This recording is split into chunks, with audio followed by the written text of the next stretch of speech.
Life has a way of surprising us with storms, doesn't it? And I'm not just talking about the ones with the thunder, the lightning, and heavy rain. I mean the storms of life, the unexpected challenges, the painful losses, and the setbacks that leave us questioning our direction. Now, here's the thing about storms: the only time we really appreciate them is when we're safe from their impact. If it rains all weekend and you've got nowhere to go, you can relax inside with a warm drink, listening to the rain, feeling grateful that you're not outside in it. But when life storms come, they usually don't come at a convenient time.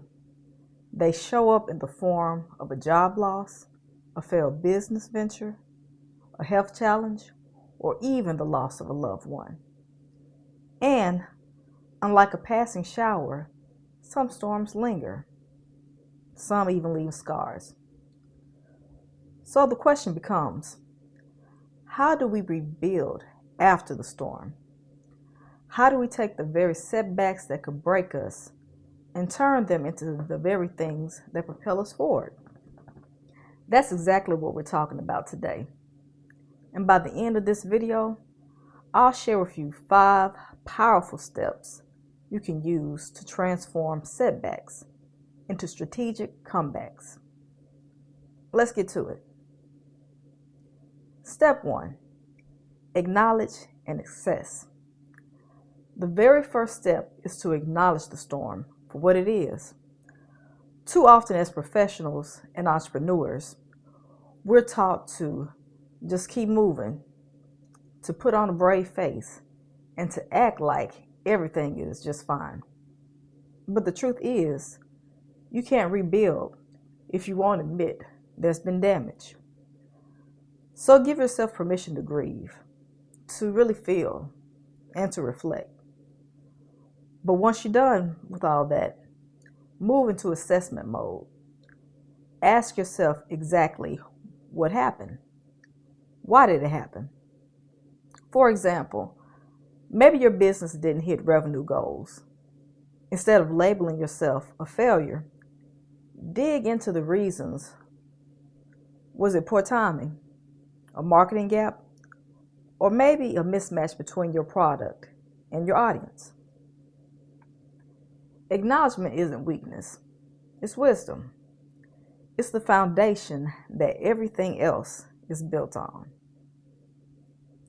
Step 2, extract the lessons.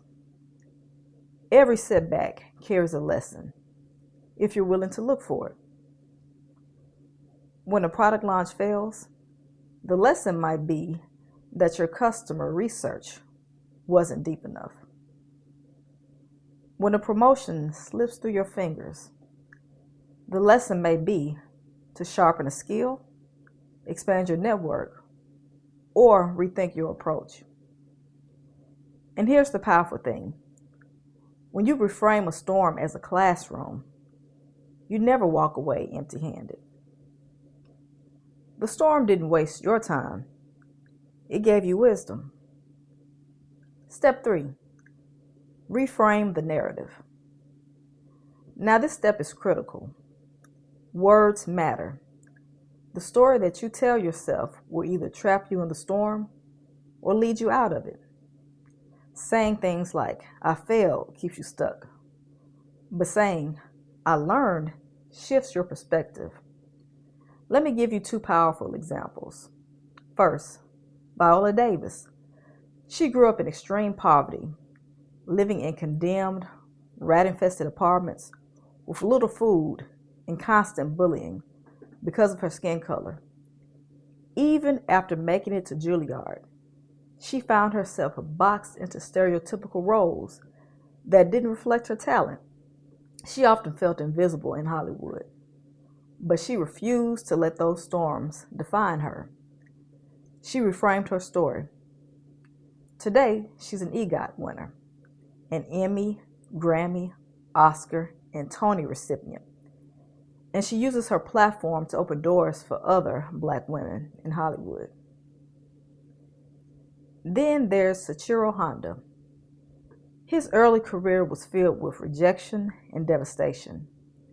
His piston ring design was rejected by Toyota multiple times. He sold his wife's jewelry to fund his dream. And just when things started moving, his factory was bombed during World War II, then destroyed again by an earthquake. Most people would have quit, but Honda refused to let the storm define him. Instead, he salvaged materials from bomb debris, built motorized bicycles, and created affordable transportation for post-war Japan. That small spark became the global giant we know today, Honda Motor Company. Viola Davis, Sachiro Honda are two very different people in two very different storms, but the same truth was they refused to let the setbacks be the final word. And if they can reframe their narrative, you can too. Step 4, create a strategic comeback plan. Once you have acknowledged, learned, and reframed, it's time to map your comeback. Ask yourself 3 simple but powerful questions. Number 1, what's my next milestone? Number 2, what small actions can I take this week? And number 3, what resources or support systems do I need? And here's the key. Don't just think about it, write it down. Put timelines around it. Break the big goals into small, measurable steps. A comeback isn't accidental. It's intentional. It's built brick by brick, choice by choice. Step 5, execute with resilience. This is where you really need to lock in. You can acknowledge the storm. You can learn the lessons. You can reframe the narrative. You can even create the perfect plan. But if you don't execute, nothing changes. Resilience is about showing up. It's about moving forward, even when progress feels slow. It's about adjusting when things don't go your way. Entrepreneurs, leaders, athletes, the ones who succeed are not the ones who never fail. They're the ones who refuse to stay down. And here's something important to remember. Your storm has already proven that you can endure hard things. The fact that you're still standing means you're stronger than you even realize. Now it's time to use that strength to rise even higher than before. I've had my fair share of storms. Moments when rejection felt crushing. Moments when stepping outside my comfort zone seemed impossible. And what I've learned is this. The storm doesn't define you. How you respond does. With faith as your anchor, lessons as your guide, a clear plan as your map, and resilience as your fuel, you can rebuild. And not just rebuild, you can come back stronger, wiser, and more intentional than before. So if you're in a storm right now, hear me clearly. This is not the end. The storm may have set you back, but it doesn't have to hold you back. Your comeback story is waiting. If this message encouraged you, please go ahead and like this video. Share with someone who needs to hear this today to have hope. And subscribe for more inspiration on navigating life, leadership, and entrepreneurship. Thank you so much for watching. And remember, storms don't destroy your potential. They reveal your power.